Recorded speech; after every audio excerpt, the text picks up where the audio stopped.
Hey everyone, Shawn Clement here, Wisdom in Golf at our headquarters at the Richmond Hill Golf Club, and I have my daughter Savannah with me. And my daughter just recently made about a year ago, she said, "Dad, I wanna get back into golf seriously." So we've been planning this out for a while now, and here is the beginning. So she's got a reading week going on at university right now. So we're doing a little bit of this and a little bit of reading, of course. And we're starting with the fundamentals. We're reacclimating her with her fundamentals. And she basically has been playing like 3-4 times a year since she's been in university. She's a soccer player in university. She plays for Queens in Kingston. And prior to that, she was on her high school team, and she says, one day she walks up and she says, "Dad, I think I want to be on the high school team because the golf is in the fall and my soccer is in the spring, and I chose golf as my fall sport." And that kind of made me very happy. So we went to work and we got her down from, basically she's been a weekend player with me and the family. Now we're getting to a serious one, so we got her a little junior membership somewhere, and she brought her handicap down to a solid 7, made the team, and she qualified for the provincial championship 3 years in a row, and placed better and better as the years went on. So now she says, "I want to get even more serious than that. I want to see where I can take this." So this series, we're going to start on my channel, and we're going to be uploading these videos to her channel, and when she's got her, she's going to be finishing university, and when the season begins, she's going to start bringing these sessions out on the golf course, and then we're going to be transferring that over to her channel permanently, and we're developing her own personal channel with this, okay? So in the meantime, she's going to be on Dad's channel, which is totally fine with me because you guys are going to benefit hugely from this. So, right out of the gate, as I'm getting my stuff prepared, and she goes and she starts hitting a few shots. She kind of hit a few skanky ones, because I could hear the sound of it. And I asked her, I said, "So what's your focus?" And she says, "Nothing." So she's just basically trying to get her gears back in your mind, which is totally fine. So the first thing that you need to do right out of the gate when you put a ball down is you have to have a destination for the ball. So we're going to the keep off grass sign, right? Yes. Okay, so we're going to use an intermediate point. I'm going to put this right out in front. So we're just doing a pitching wedge right now. Okay? And that intermediate point, come on back here real quick, is lined up between the wet paint and the keep off grass sign. Yep. We're going to play a nice little draw, so we're going to line up just right of the keep off grass and release the keep off grass. Perfect. All right. So you tell me when you're ready to go. Okay. Excellent. So when you're looking down here at the ball, what do you see? My target. Good. So you see the keep off grass sign. Now, do you have a feel that you're going to deliver into that keep off grass sign? An easy whip. An easy whip. So where should you feel the most speed again? Right here. Excellent. So let's see a nice easy whip towards keep off grass. All right. So question. When did you black out? I don't know. Right? So when you got to the top of the backswing, did your focus stay in that direction, or did you kind of black out? Kind of blacked out. Kind of blacked out. You notice you pulled that shot, right? Mm-hmm. So she blacked out, and she hit that to the right of her destination toward the wet paint sign. Nice contact, but that would demonstrate to me that you've lost your focus, okay? So let's do a little mile marker system here. So show me the first 2 feet of the backswing and stop. So that fits the direction of your intermediate point, correct? Yes. So go to the top of the backswing. Does that still feel that you're going in this direction? So as you get to the top of the swing, what should your focus be? My direction. Your whip. Nice whip release in that direction. So do you feel that last one you kind of gave up on that, and your brain kind of just fizzled, Yeah. and it kind of went away, right? Like a little cloud. Yeah. So stay with the left edge of that ball back and through. Wow, much better. Do you feel you were able to stay with that better that time? Yeah. So that ball started much straighter. Yeah. It basically started right on target, and for a wedge, that would have been a straight draw. Yeah. Okay. So left edge, hang on, let me move that. So stay left edge, back and through. Good miss. So that started perfectly online. Yeah. But you notice you kind of hit that fin. Yep. Now, do you want to know why? Yes. There is no why. See, she's been out of the loop for a while, you guys. So, because your brain has to reformulate every swing from scratch, and I got some amazing new data that we're bringing out with some research at the University of Washington, or the Washington Post, Johns Hopkins University made another motor skill learning thing from the brain, and they learned a lot of stuff. So we're going to talk about that in the next episode. So, you're getting ready to hit the shot. They subjected, in one of the researches, they subjected a human brain to a PET scan, a PET scan, which it basically shows what parts of the brain light up when you're doing a task. Right.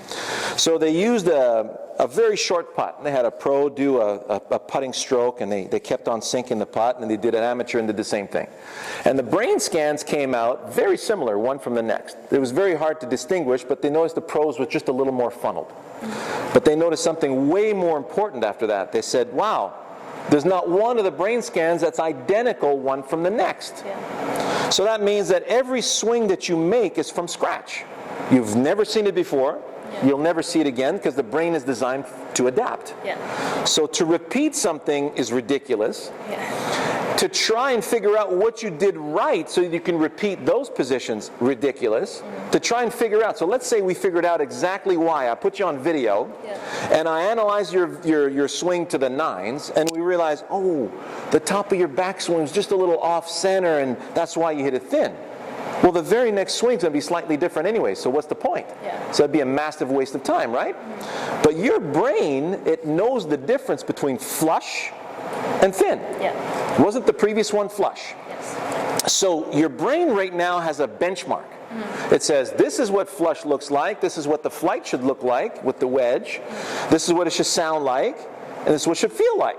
All right, so you just hit the shot and the brain says, that was thin, it wasn't flush. There's nothing for you to do except what? Pick the next target. So we're lining up over the intermediate point. We're releasing left edge, back and through. And wasn't that flush? Yep. This is so important because you think you did something wrong, you analyze it, then you go work on that for a while, and you're wasting all that time, right? So a lot of people end up chasing their tails big time when this happens. So right out of the gate, we nip this in the bud, we allow her to continue with her task, which is, I'm lining up there, I'm releasing there, did that feel flush or not? Yeah. Did that start in the direction or not? So the first confirmation you make after you're done with the swing is, did I feel a nice release to the left edge of my intermediate point or not? Yeah. That's the first thing you need to confirm. Go ahead.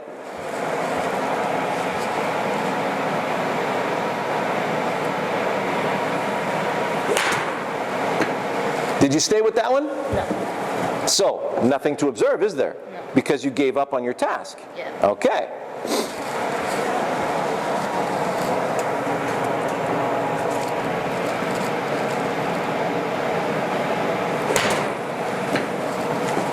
And? Still not? Still not. So you notice where you lost your balance? Yeah. All right, so hit the ball, lose your balance. Right? It's a good miss, though.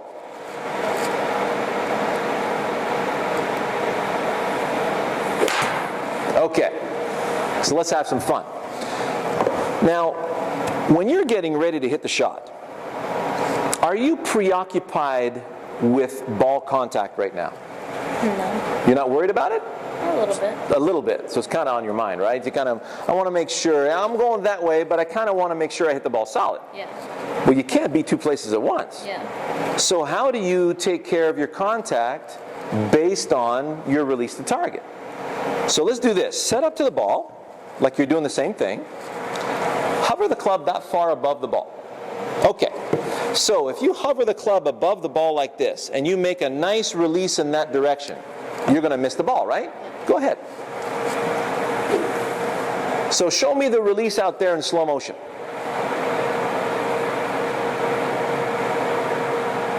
Okay, one more time. Backswing. Good. So the arms fall. Fall, fall, fall. The body's getting out of the way. So you see how, keep that left arm bent slightly.